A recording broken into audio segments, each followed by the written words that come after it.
ரொம்ப சாதாரண உபதேசம் தான். யாருக்கெல்லாம் ஆசீர்வதிப்பட்டவங்களோ எடுத்துட்டு போங்க. பெரிய விஷயம், லைஃபே சேஞ்ச் பண்ணிடும். ரமண மகரிஷியிடத்தில் ஒருவர் மிகுந்த ஈடுபாடோடு ஒரு பெரிய ஒரு அரசாங்க அதிகாரி இருந்தார். ரமணர் மீது அத்தனை ஒரு ஈடுபாடு அவருக்கு. சென்னையில வீடு. வெள்ளிக்கிழமை சாயந்தரம் ஆபீஸ்ல இருந்து வந்தாரோ இல்லையோ திருவண்ணாமலைக்கு போயிடுவார். ஒண்ணும் பண்ண மாட்டாரு. ரமணர் ஒரு அறையிலயோ இல்ல எங்க ஒரு மரத்தடியில உட்கார்ந்துட்டு இருந்தா, ஆசிரமத்துல உட்கார்ந்துட்டு இருந்தா, ஒரு குடில்ல உட்கார்ந்துட்டு இருந்தா, அவருக்கு பக்கத்துல போய் உட்கார்ந்துப்பாரு. ரமணர் உட்கார்ந்திருப்பாரு, இவரும் போய் உட்கார்ந்துப்பாரு. அங்க சீடர்கள் நெறைய பேர் இருப்பாங்க, இவரும் போய் உட்கார்ந்துப்பாரு. ஆனா ரொம்ப ரமணர் மீது மரியாதை. அதனால ஒரு 10 அடி தள்ளி உட்கார்ந்து ரமணரையே பார்த்துட்டு இருப்பார். இதுதான் அவருடைய வேலை. சனி, ஞாயிறு. ஞாயிற்றுக்கிழமை சாயந்தரம் வீட்டுக்கு வந்துருவாரு. இது வாரம் வாரம் இதாதான் அவருடைய வாழ்க்கையே.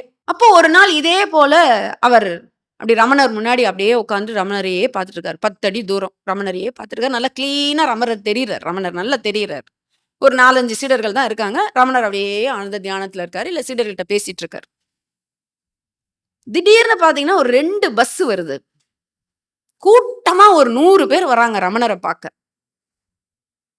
இவருக்கு பதட்டம். எல்லாரும் போய் முன்னாடி உட்கார்ந்தா ரமணரை நம்ம கிட்ட போய் பார்க்க முடியாதுன்னு சொல்லிட்டு என்ன பண்றாரு, அந்த ஒரு பதட்டம் வரும் தெரியுங்களா? அந்த நிதானம், அந்த எல்லாம் முடிஞ்சிச்சு. டக்குனு எழுந்தாரு. குடு குடு குடு குடு குடுன்னு ரமணர் முன்னாடி அப்படி ஓடி வந்து டப்புன்னு வந்து உட்கார்ந்துட்டாரு.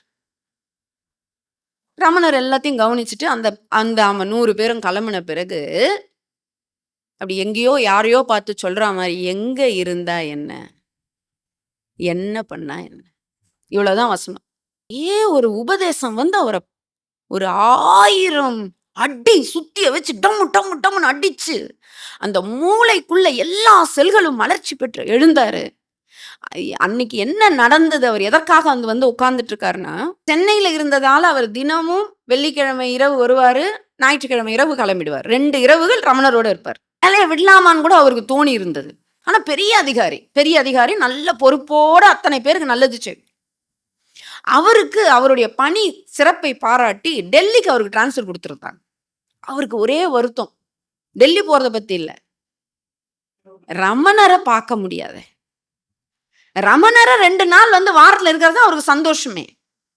இந்த எண்ணத்தோட தான் உட்கார்ந்துட்டு இப்படி இருக்காரு. அந்த நேரத்துல இந்த கூட்டம் வந்தது. ஐயோ கொஞ்ச நேரம் நான் உட்கார்ந்து பார்க்கறேன், அது கூட கெட்டு போயிடுமேன்னு ஓடி போய் அந்த பதட்டம், அந்த தெரியும் உங்களுக்கு எப்படி சக்குன்னு ஒரு பதட்டம் வரும் நமக்கு. அத ரமணர் அந்த சீடனை எப்படி காப்பாத்தினார் பாருங்க. என்ன பண்ணா என்ன?